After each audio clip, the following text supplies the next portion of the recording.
కావాలా ఎట్లవుతుంది, దానికన్నా తగ్గుతుంది. చెడు కావటానికి అట్లయితే మంచి కావటానికి కొంచెం కొంచెం సమయం కావాలి కదా. అందుకని ఆ సమయం అవుతుంది.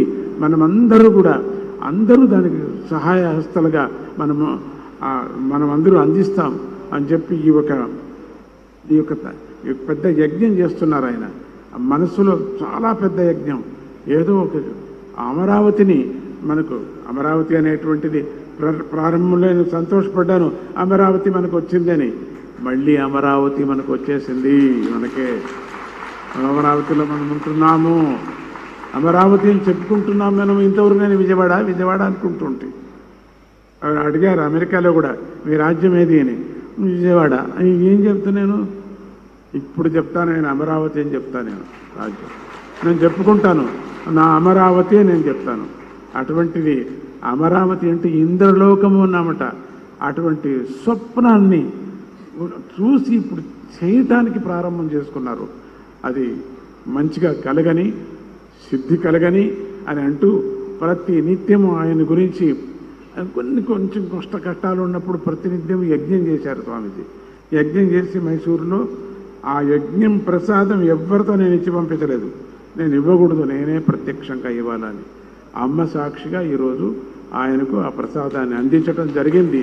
నాకు సమాధానమైంది అని అంటూ ఆయనకు శ్రేయస్సు కలగని అని అంటూ ముందు కార్యక్రమానికి మీరు మాట్లాడాలి. మీరు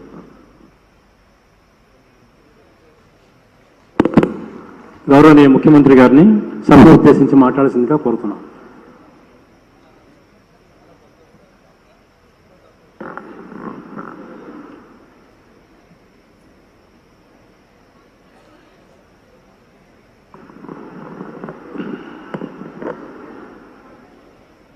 గౌరవనీయులు పూజ్యులు శ్రీ గణపతి శ్రద్ధాను స్వామీజీ,